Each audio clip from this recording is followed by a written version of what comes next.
नमस्ते। आज के इस एक्सप्लेनर में हम एक ऐसी घटना की बात करने वाले हैं जिसने पूरे देश को अंदर तक हिलाकर रख दिया। जबलपुर की बरगी डैम त्रासदी। ये सिर्फ एक हादसा नहीं था, ये कहानी है एक माँ के सर्वोच्च बलिदान की और एक ऐसे ठंडे लापरवाह सिस्टम की जिसने सब कुछ तबाह कर दिया।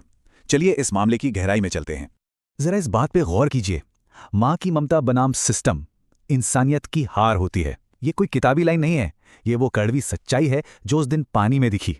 एक माँ का बेजान शरीर मिला, लेकिन पता है उसने अपनी आखिरी सांस तक अपने बच्चे को सीने से जकड़ कर रखा हुआ था। ये तस्वीर हमें दिखाती है कि कैसे कागजों पर किए गए सुरक्षा के बड़े बड़े वादे असल जिंदगी में पूरी तरह हवा हो जाते हैं। तो चलिए सबसे पहले इस पूरी त्रासदी और इसके भयानक नुकसान को करीब से समझते हैं। 300 मीटर, बस 300 मीटर। सुनने में ये फासला बहुत मामूली लगता है ना, लेकिन सबसे दिल तोड़ने वाली बात यही है, नाव किनारे से सिर्फ 300 मीटर की दूरी पर पलटी थी।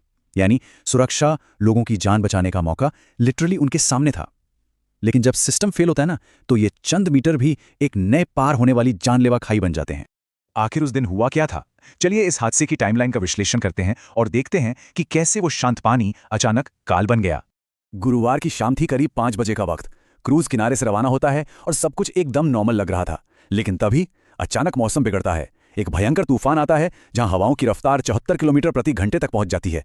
अब आप खुद सोचिए, इतनी तेज हवाओं ने पलक झपकते ही उस शांत पानी को एक खूंखार लहरों वाली दीवार में बदल दिया और वो नाव उस अचानक आए भारी दबाव को झेल ही नहीं पाई।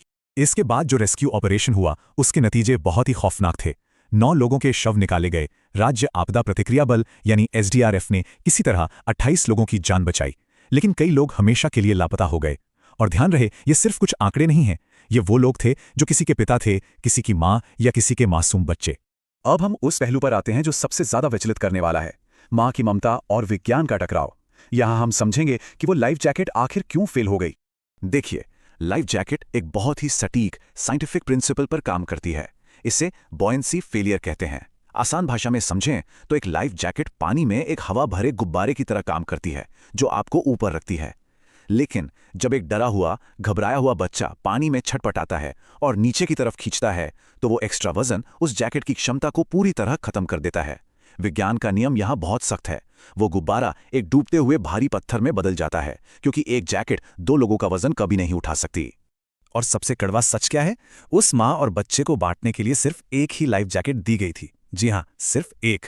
और ये कोई टेक्निकल फॉल्ट नहीं था, ये एक बहुत बड़ी जानलेवा मानवीय गलती थी। नाव पर बच्चों के साइज की एक्स्ट्रा लाइफ जैकेट्स थी ही नहीं। उन्हें मजबूरी में एक ही जैकेट शेयर करनी पड़ी और उसी चीज ने अंततः दोनों की जान ले ली। लेकिन सवाल यह है कि नौबत यहां तक पहुंची कैसे?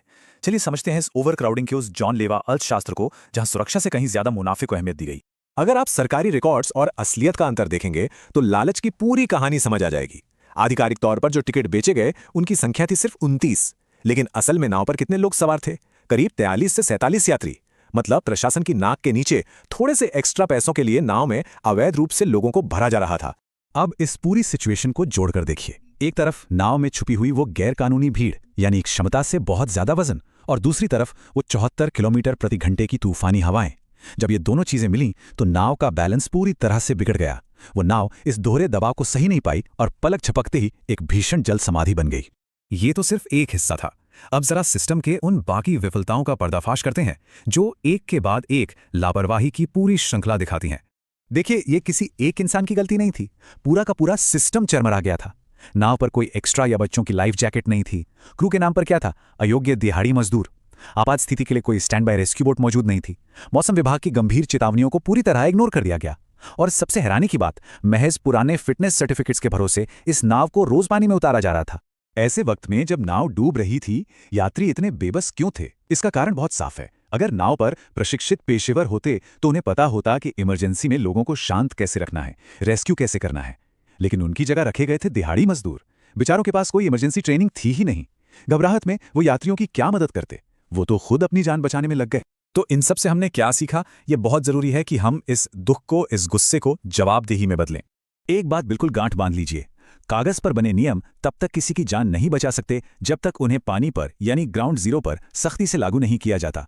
हमारे इस पूरे एक्सप्लेनर का सबसे बड़ा टेक अवे यही है, जब तक सुरक्षा चेकिंग को हम सिर्फ एक औपचारिकता मानेंगे, तब तक ऐसी विनाशकारी घटनाएं अलग अलग नदियों पर बस दोहराई जाती रहेंगी।